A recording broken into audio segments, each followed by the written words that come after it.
So here we come to the second hour of the process.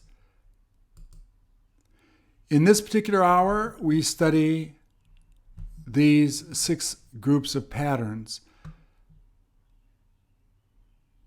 The reason that I chose both the first hour and the second hour group of patterns is that the same question-making skill is utilized in both.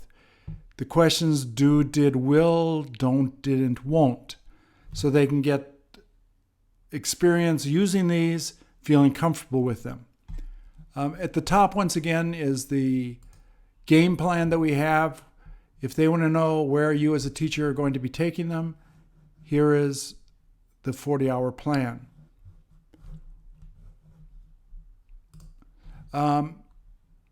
Each of these YouTubes have about 40 questions just reflecting these patterns. Initially, we have the introduction to each of the patterns. The PDF is here. During the class, I do not have a book. Instead, I have these printouts that you can, print out for the student. They can put them in a plastic sheet and keep them in a 3-ring binder, and they can utilize as their book.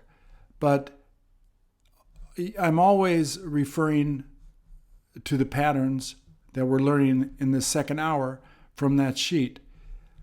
We then go through, I put it as you just in case the person was sitting right in front of me, how I would teach it. And the PDFs here regarding that. An exercise in how the question is made in the present, past, and future. Once again, do, did, will. This is the patterns. These are only patterns that we learn in hour 2, 1 and 2. I plan to, I come to, I get to. We run through this process, which I introduced you in the first hour, to help them get accustomed to the 12 variables of making a sentence and a question. However, in this third one here, you will see at the top, this is number 1 and 2. And what I've done is I have combined patterns that we learned in the first hour, like I plan to, I want to, I have to. We learned that in the first hour. I combine them 1 and 2, so we're reviewing both now. I give them number 1, and they complete the process. Then they move on. Does she come to eat here? Did she come to eat here? Will she come to eat here? Doesn't she come to eat here? Didn't she come to eat here? Won't she come to eat here? Keep the same subject here because does obviously is different with the third person singular. I then move on to a section where we have, once again, some students benefit by seeing the words coming out of your mouth. So I have, what are they, about 100 questions? 100 questions where I ask the question and they answer. It's important that they answer with the same tense. For practice purposes, if I ask a positive question, I want them to answer a positive sentence. A negative question, I want a negative sentence answer, just so that I can see if they're having difficulty hearing it and making the sentence. So if I said, didn't you get to hold it, I wouldn't, when they answer, I don't want them to say, I got to hold it. I want them to say, I didn't get to hold it. I want to see how they handle that.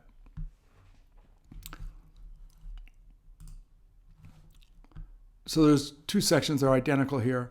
This is, once again, a practicing where the sentences are actually written out. This is the sentences. I give them the sentence, and then they can make the answer. This, I give them the question, they give me the answer. 2P, the P always just means a photo. These are videos. They always run between 10 to 20 pictures, and there's always 200 questions regarding those pictures in each of the lessons. This video here, 2P, only reviews these 6 patterns. There's 200 questions just reviewing that and the photos. This obviously is just a preview, a musical preview of the photos that you'll find in the particular lesson. Then as we go through here, I begin to once again reinforce what they've learned, both in 1 and 2.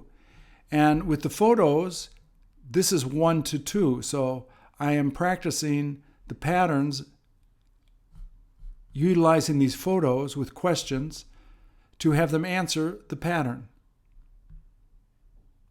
So there is, once again, the PDF has 200 questions that are written down. Captions are available on this. You simply activate the captions on the YouTube video as it comes through. I began to put a test review in here for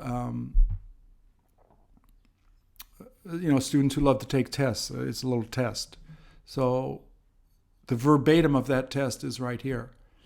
So they can practice their skills. The more they review, the better they're going to become. So this gives them a venue after class when they're by themselves to practice speaking. Obviously, if you're going to learn how to talk, you need to have an opportunity to talk. And that's facilitated easily if I ask a question and you answer it. You're speaking as much as I'm speaking. At the bottom is the initial teacher's tips that I made using the older website that I have. I will keep that here. Sometimes I may say something differently there that you may find a helpful cue from, and along with PDFs that I use. So that's hour 1 and 2. Basically, we've studied 6 patterns here, about 8 in the first pattern. So we've kept it very simple. These patterns will build upon each other. This is the base stones of the pyramid that people are going to utilize to communicate with the native speaker. Thank you.